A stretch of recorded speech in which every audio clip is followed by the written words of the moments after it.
மனுஷன் நிம்மதியா தூங்க வர்றாளா? கொரட்டூட்டே கொள்றா என்ன. ஐயோ மணி ஏன் ஆயிடுச்சா? என் மஞ்சா நாளா இருக்கா பண்ணு. எந்திரடி நாயா, மணி 7 ஆகுது. எந்திரி, ஸ்கூலுக்கு டைம் ஆச்சு. கொஞ்ச நேரம் தூங்கிட்டு வர மஞ்சு, நீ போ.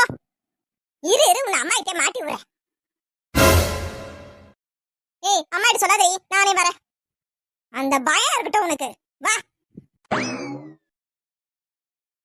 நன்மை தீமை புகழ் இகழ் வெற்றி தோல்வி. இந்த தடவையாச்சும் இந்த கவிதா விட நிறைய மார்க் வாங்கிடணும். பொறுக்குறு படிச்சாச்சு, எதிர் சொல் படிச்சாச்சு, கொஸ்டின் ஆன்சர் படிச்சாச்சு, பெருமொழி சொற்கள் படிச்சாச்சு. கடவுளே, இந்த தடவை எதையும் மறக்காம நான் நல்லபடியா எழுதிடணும். ஏன்டி இங்கே உட்காந்து படிச்சுட்டு இருந்தா அப்ப ஸ்கூல்ல போய் எப்ப எக்ஸாம் எழுதுவேன்? ஸ்கூலுக்கு டைம் ஆச்சு பாரு, கிளம்பு. என்னம்மா சொல்ற? டைம் ஆச்சா? படிச்சத நேரம் போனதே தெரியலம்மா. இந்த உடனே ஸ்கூல் கிளம்புறேன். ஏய் எங்கடி லாவண்யா? அவ இன்னும் எந்திரிச்சு வரலையா? நான் அவளை எழுப்பிட்டு தான் வந்தேன். அவ எந்திரிச்சாலும் என்ன பண்றா எனக்கு தெரியல. ஏ லாவண்யா, ஏ லாவண்யா. அம்மா வந்துட்டுமா. ஏண்டி நாயே, இப்பதான் தூங்கி எந்திரிச்சு வரையா? படிக்கிறத விட்டுட்டு தூங்கிட்டு கிடக்குற நீ. அம்மா வலிக்குமா, விடுமா அம்மா, வலிக்குமா, விடுமா. நல்லா வாங்குடி, படிக்காம தூங்கிட்டே இருக்க. நல்லா வாங்கு. எக்ஸாம் அதுமா படிக்காம தூங்கிட்டா இருக்கிற? எக்ஸாம் மட்டும் நீ நல்ல மார்க் வாங்கல, அடி விழுந்துரும் 2 பேருக்கு, பாத்துக்கோங்க. அம்மா விடுமா. அம்மா நான் நேத்து ராத்திரி 10 மணி வரைக்கும் படிச்சுட்டாம இருந்தேன். அதுக்கப்புறம் தான் நான் தூங்கினேன். அதனால தூங்கி எந்திரிக்கிறதுக்கு லேட் ஆயிடுச்சு. ஏன்டி நேத்து நீ படிச்சுன்னு எனக்கு எப்படி தெரியும்? அங்க பாரு உன் தங்கச்சி பாரு, காலையில வெள்ளனாவே எழுந்திருச்சு உட்காந்து படிச்சிட்டு இருக்கா. அப்படி படிக்கிற படிப்பு தானே மனசுல நிக்கும், அப்பதான் ஒழுங்கா எழுத முடியும். ஏமா இவன் எப்ப படிச்சாலும் இவன் படிக்கிற படிப்பு மனசு நிக்கவே நிக்காதுமா. இவ காலையில படிச்சா என்ன, ராத்திரி படிச்சா என்ன, இவ என்ன பாஸா போறா? ஏய் எரும மாட்டே, என்ன ரொம்ப ஓவரா பேசுற? நான் பாஸ் ஆக மாட்டேனா? இங்க பாரு, என் கிளாஸ்ல நான் 2வது ரேங்க் வாங்கி காட்டல. என் பேர் மஞ்சு இல்ல. நீ முதல்ல பாஸ் ஆகுடி. இது 2வது ரேங்க் எடுக்கறாளாமா, 2வது ரேங்க். ஏன் மணி என்ன ஆகுதுடி? 2 பேர் பேசிட்டே இருக்கீங்க, போய் கிளம்புடி ஸ்கூலுக்கு.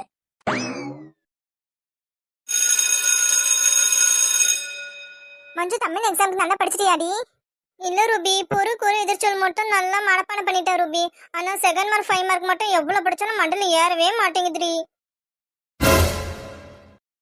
ஏய் என்னடி சொல்ற? உன்னை நம்பி தாண்டி நானும் படிக்காம வந்திருக்கேன். என்ன சொல்ற மஞ்சு? ஏய் நீ ஏன்டி என்ன நம்பி வந்த? நீ படிச்சுட்டு வர வேண்டியதானே? உன்னை நம்பி வந்த பாரு, என்ன சொல்லணும். ஏ ரூபி, கோச்சுக்காத, இங்க பாரு. என்ன சொல்லு. இங்க பாரு ரூபி, எனக்கு இருக்க ஒரே பிரச்சனை, நான் எவ்வளவுதான் படிச்சாலும் எனக்கு வந்து சில கொஸ்டின் ஆன்சர் மனப்பாடமே ஆக மாட்டேங்குது. அதனால எனக்கு என்ன தெரியுமோ அதுதான் நான் எழுத போறேன். நீ அப்படியே பார்த்து எழுது. அதுக்கு நான் அப்படியே பார்த்து எழுதிடாத. உனக்கு என்ன தெரியுமோ அதையும் சேர்த்து கலந்து எழுதிடு, சரியா? ஏய் சரிப்பா, ரொம்ப தேங்க்ஸ்பா. ஓகே. இந்த முத்து படிச்சிட்டியாடா? இல்லடா சோமு, எங்க அம்மாவோட திருவிழாடா. நானும் எங்க அம்மா அங்க போயிட்டோம், அதனால என்னால படிக்க முடியலடா. படிக்கலன்னா என்னடா, பிட் எழுதிட்டு வந்திருக்கலாம்ல. டேய் என்னடா சொல்ற? டேய் முத்து, ரொம்ப நல்லவன மாதிரி நடிக்காதடா. போன எக்ஸாம்க்கு நீ பிட் அடிச்சத நான் பார்த்தேன், தெரியுமா? டேய் சோமு, நீ போய் சொல்றடா. நான் பிட்டு ஒண்ணு அடிக்கலடா. டேய் போய் சொல்லுடா முத்து. ஏய் நானாடா போய் சொல்றேன்? போன தடவை நீ பிட் அடிச்சது நான் பார்த்தேன்டா. சரிடா முத்து, விரா. நீ பிட் அடிச்ச, நானும் பிட் அடிச்சேன். இந்த விஷயம் நமக்குள்ள இருக்கட்டும், யாருக்கும் தெரிய வேண்டாம். எப்பா இந்த பையன் என்னமா கோபப்படுறான்?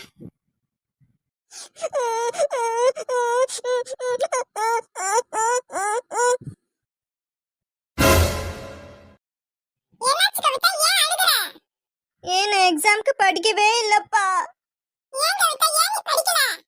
நேத்து நான் கல்யாணத்துக்கு போயிட்டேன்ப்பா, அதனால நான் படிக்க முடியலப்பா என்னால. டேய் கவிதாவே எக்ஸாம்க்கு படிக்கலையாண்டா? ஏன் ஆமாண்டா.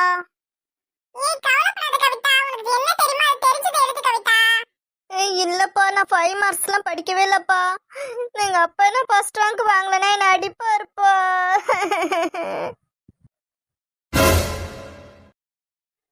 என்னடா இது, கிளாஸ்ல கவிதாவுக்கு வந்து சோதனை?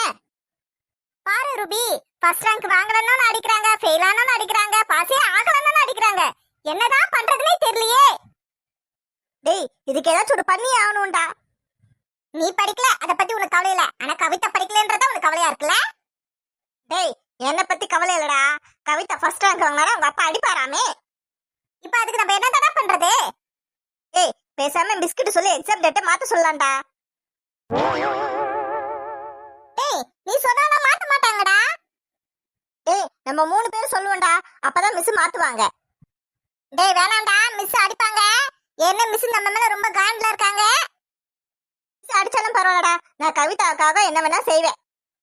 எப்படியும் நம்ம அடி வாங்க போறோம்னு முடிவாகி போச்சு. மிஸ் வந்த பிறகு நம்ம 3 பேர் கேட்கலாம். Good morning student. Good morning miss. எல்லாரும் தமிழ் எக்ஸாமுக்கு ப்ரிப்பேர் ஆயிட்டீங்களா? எல்லாம் நல்லா படிச்சிட்டீங்களா? Yes miss. என்னடா ஒரு சத்தத்தையும் காணோம்? 2-3 பேர் தான் பதில் சொல்றீங்க, மத்தவங்க என்ன படிக்கலையா? முத்து சோமு என்னடா பதிலே காணா? படிச்சிட்டீங்களா இல்லையா? மிஸ் அதெல்லாம் மிஸ் படிச்சுட்டா மிஸ். சரி அப்ப நான் போன क्वेश्चन எழுதி போறேன். எல்லாரும் பேப்பர்ல எழுதிக்கோங்க. எழுதிட்டு எல்லாரும் இடம் விட்டு உட்காருங்க. இடம் நத்துக்கு வெளிய போய் உட்கார்ந்துக்கோங்க. யாரும் யாரையும் பார்த்து எழுத கூடாது. உங்களுக்கு என்ன தெரியுமா அது மட்டும் தான் எழுதணும். யாராச்சும்